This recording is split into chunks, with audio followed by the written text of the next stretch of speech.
धाकड़ खबर, बेखौफसुमा बेबाक अंदाज।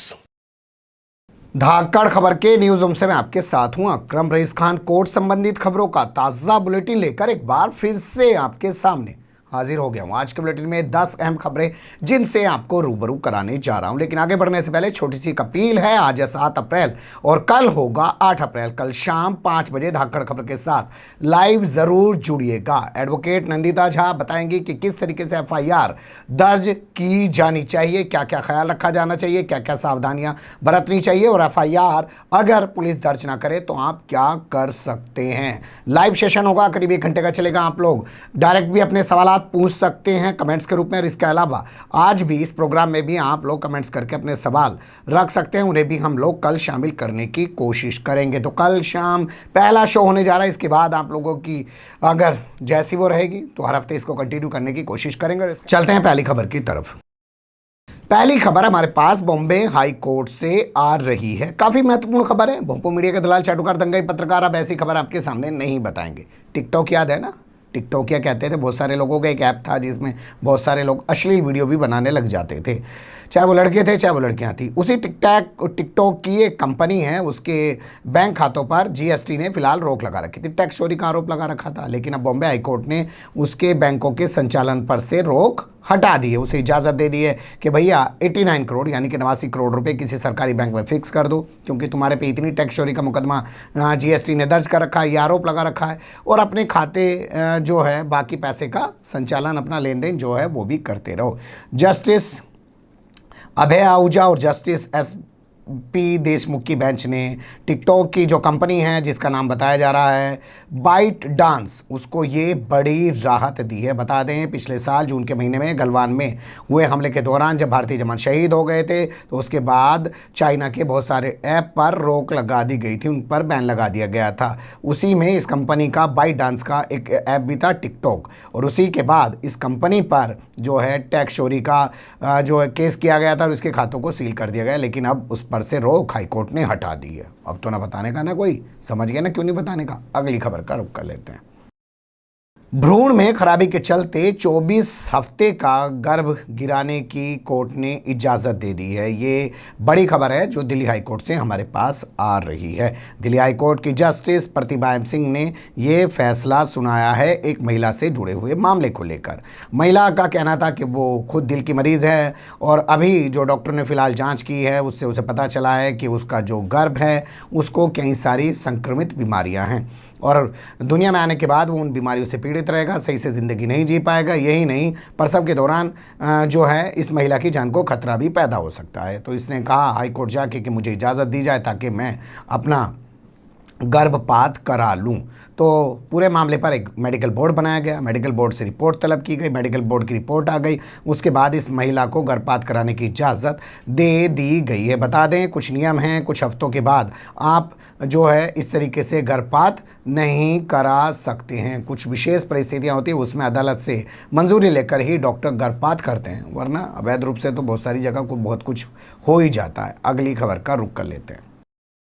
किसी एक हत्यारे से ज़्यादा खतरनाक हैं नशे का कारोबार करने वाले, या यूं कहें नशे के धंधे से जुड़े धंधेबाज, क्योंकि ये तो हज़ारों युवाओं की ज़िंदगी छीन रहे हैं, उनको मौत के मुंह में धकेल रहे हैं या उनकी मौत का कारण बन चुके हैं। ये टिप्पणी एक के बाद एक करते हुए सुप्रीम कोर्ट ने उस शख्स को ज़मानत देने से इनकार कर दिया जिसे निचली अदालत ने 13 साल की सज़ा सुनाई है।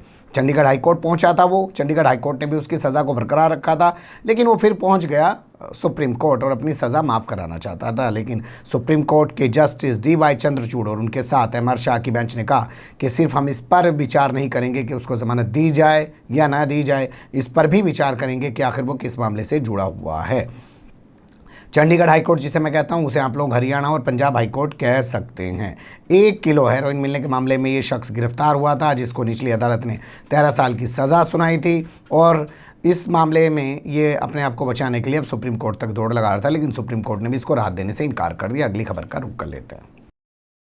जिस मेडिकल के आधार पर जमानत दी जाती है आरोपी को, वो मेडिकल अस्पष्ट नहीं होना चाहिए, स्पष्ट होना चाहिए। ये कहना है हाई कोर्ट का। और हाई कोर्ट ने ये कहते हुए दिल्ली हाई कोर्ट ने जो है जेल अधीक्षक को फटकार लगाई और कहा है कि आपके यहाँ अगर कोई शख्स बंद है, वो जमानत की बात कर रहा है और आपके यहाँ का कोई मेडिकल पेश कर रहा है, तो वो मेडिकल अस्पष्ट नहीं होना चाहिए, स्पष्ट होना चाहिए, यानी कि बहुत क्लियर होना चाहिए।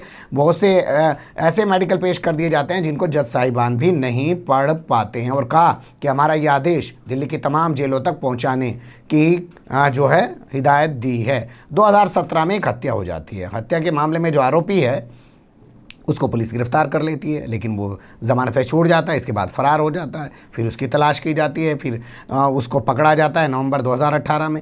उसके बाद पकड़े जाने के बाद फिर वो 2020 में ज़मानत पे फिर छूट जाता है।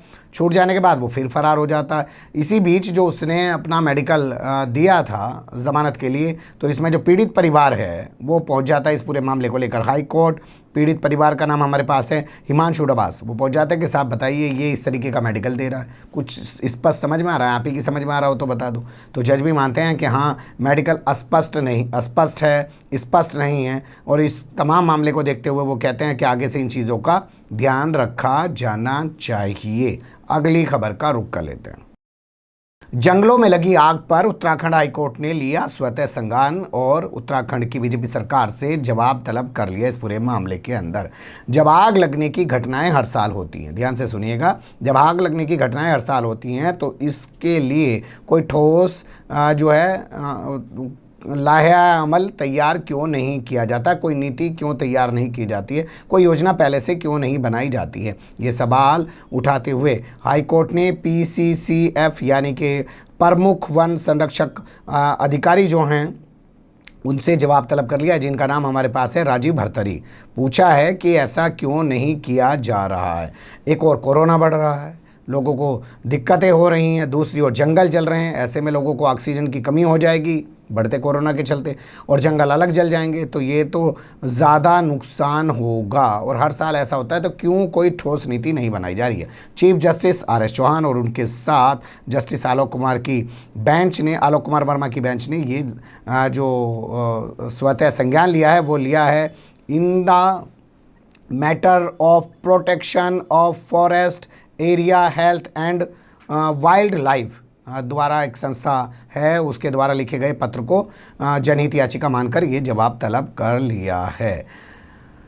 बता दें कि आजकल सेना को लगाया गया है, हेलीकॉप्टर लगाए गए हैं यहाँ जंगलों में जो आग लगी हुई है उसको बुझाने के लिए, लेकिन वो नाकाफ़ी साबित हो रही है। जंगल लगातार धूं धूं कर जल रहे हैं। अभी तो शुरुआत है गर्मी की। अगली खबर का रुख कर लेते हैं। मुख्तार अंसारी की पत्नी की पिटीशन पर 9 अप्रैल को सुनवाई कर सकता है सुप्रीम कोर्ट। बता दें आपको, मुख्तार अंसारी को पंजाब की रोपड़ जेल से सकुशल जो है वो शिफ्ट कर दिया गया है वापस उत्तर प्रदेश की बांदा जेल में, लेकिन बावजूद इसके उनकी पत्नी सुप्रीम कोर्ट पहुंची में। उनका कहना यह है कि उनकी जान को खतरा है और उनकी हत्या कराई जा सकती है। तो इस मामले पर अफसा अंसारी की जो पिटीशन है इस पर सुप्रीम कोर्ट 9 अप्रैल को सुनवाई कर सकता है। देखना दिलचस्प होगा, क्या सुनवाई होगी या खारिज कर दी जाएगी, या सुप्रीम कोर्ट कोई आदेश वाकई में जारी करेगा। अगली खबर का रुख कर लेते हैं। अनूप माझी उर्फ लाला की गिरफ्तारी पर सुप्रीम कोर्ट ने फिर रोक लगा दी है। इसे CBI के लिए झटका माना जा रहा है। बता दें ये ममता बनर्जी के करीबी बताए जाते हैं और हाल फिलहाल में अभी एक ऑडियो बम जारी किया था भारतीय जनता पार्टी ने, जिसके दम पे कहा भाई साहब 35 करोड़ रुपए प्रति महीना उगा रहा ममता बनर्जी का भतीजा अभिषेक बनर्जी, और ये अनूप माझी और तमाम लोग उगा के दे रहे हैं। अधिकारी से बात करते हुए ऑडियो वायरल हो रहा, ये तमाम चीज़ें कही गई थी। लेकिन इधर देखिए कोर्ट में क्या चल रहा है। सुप्रीम कोर्ट ने 6 अप्रैल तक दी गई जो है गिरफ्तारी पर रोक की राहत को बढ़ाकर 13 अप्रैल तक कर दिया है। अनूप माझी और लाला को फिलहाल CBI गिरफ्तार नहीं कर पाएगी, उससे लगातार पूछताछ जारी है। अगर CBI को उसकी गिरफ्तारी करनी है तो सुप्रीम कोर्ट जाना पड़ेगा पहले एक एप्लीकेशन लेके। लगातार पूछताछ की जा रही है लेकिन गिरफ्तारी नहीं की जाएगी। 13 तारीख तक उसको राहत दे दी है। बता दें अनूप माझी और लाला के जरिए सीधा कोयला घोटाले का आरोप लगाया जा रहा है अभिषेक बनर्जी पर, जो ममता बनर्जी के भतीजे हैं। अगली खबर का रुख कर लेते हैं। दिल्ली दंगा पीड़ित ने मांगा 5 लाख रुपए को मुआवजा, कोर्ट ने केजरीवाल सरकार को जारी कर दिया नोटिस। क्या है पूरा मामला वो जान लीजिए। दिल्ली दंगा तो आपको पता ही है, उसके बारे में कुछ बताने की जरूरत नहीं है। शिव विहार कॉलोनी में एक शख्स हैं जो पीड़ित हैं, जिनका नाम है सईद अहमद खान। उनकी दुकान को जला दिया गया था। उनका कहना है कि प्रदेश सरकार ने जो पूरा सिस्टम बनाया था कि जी हम मुआवजा देंगे, उसके तहत मैं उनके पास गया, मैंने प्रार्थना पत्र भी दिया, लेकिन मुझे मुआवजा नहीं दिया गया। अब मुझे 5 लाख रुपये का मुआवजा इस पूरे मामले में दिलाया जाए। तो ये पहुंच गए जस्टिस प्रतिभा एम सिंह की बेंच के सामने। तो उन्होंने नोटिस जारी कर दिया और सरकार से इस पूरे मामले पर जवाब तलब कर लिया है। अगली खबर का रुख कर लेते हैं। सुप्रीम कोर्ट से खबर हमारे पास आ रही है, अधिकारियों के लिए अच्छी खबर हो सकती है। सराहनीय नहीं है अदालतों द्वारा अधिकारियों को तलब करना। भाई इस बात पे अधिकारी तलब कर लिया, उस बात पे अधिकारी तलब कर लिया, कह दिया पर्सनली यहाँ पे हाजिर हो जा हमारे सामने। ये ठीक नहीं है, सुप्रीम कोर्ट का ऐसा कहना है। सुप्रीम कोर्ट ने इलाहाबाद हाई कोर्ट से जुड़े एक मामले में टिप्पणी की है और जो 2 अधिकारी सुप्रीम कोर्ट पहुँचे थे इलाहाबाद हाई कोर्ट की अवमानना से बचने के लिए, उन्हें बड़ी राहत दी है। फिलहाल अवमानना कार्रवाई पर रोक लगा दी है। जब अधिकारी को सूचित किया गया इस पूरे मामले में, कहा गया कि उससे पहले जो है नोटिस सम्मन जाने के मामले में कुछ चूक हो गई, इसमें उसको दोषी नहीं माना जा सकता एकदम, और उसके खिलाफ अवमानना का केस नहीं चलाया जा सकता, उसको राहत दी जानी चाहिए। और बेवजह अधिकारियों को ऐसे तलब करना सराहनीय कार्य नहीं बताया। जज भी तो कहें हम तो तलब कर लें, हमारे तलब करते यहाँ खड़ा करा, हमने बुला के कहा यहाँ खड़ा हो जा, 4 घंटे तक खड़ा रहा यहाँ से, ऐसे करके। ये अधिकारी कौन कौन से हैं वो जान लीजिए। चिकित्सा, स्वास्थ्य है और परिवार कल्याण से जुड़े हुए अधिकारी हैं। अपर मुख्य सचिव हैं इसमें, और इसमें एक महानिदेशक हैं। इन दोनों को तलब किया था अवमानना के मामले में, लेकिन सुप्रीम कोर्ट ने इनको राहत दे दी है। आखिरी खबर का रुख कर लेते हैं। पंचायत चुनाव रद्द करने से हाईकोर्ट ने कर दिया साफ इनकार। एक शख्स पहुंच गए इलाहाबाद हाईकोर्ट, उन्होंने कहा साहब कोरोना चल रहा है, इधर पंचायत चुनाव हो रहे हैं, इनको रद्द ही करा दो जी, ऐसे तो कोरोना फैल जाएगा। लेकिन हाईकोर्ट ने कहा भैया अब तो अधिसूचना भी जारी होगी है, पर्चे भी भरे जाने लगे हैं, ऐसे में अब इसको रद्द कराना तो ठीक होगा नहीं। लेकिन हाँ, हम सरकार को कह देते हैं कि कोरोना के चलते वो जो है कुछ ज़रूरी कदम उठाए। ये कहते हुए उसकी पिटीशन को इलाहाबाद हाईकोर्ट के जस्टिस, जो चीफ जस्टिस हैं गोविंद माथुर, उनके साथ जस्टिस एस शमशेरी की बेंच ने खारिज कर दिया, यानी कि चुनाव पर रोक लगाने से इनकार कर दिया। बने रहिएगा धाकड़ खबर के साथ। फिलहाल कमेंट्स के रूप में आप लोग अपनी राय दे सकते हैं, खबर को लाइक कर सकते हैं, चैनल को सब्सक्राइब कर सकते हैं और ज़्यादा से ज़्यादा हमारी खबरों को शेयर कर सकते हैं। फिर ऐसे ही किसी सुलगते हुए और रस्ते मुद्दे लेकर मैं आपके सामने हूँगा हाजिर। फिलहाल अभी मुझे दें इजाज़त।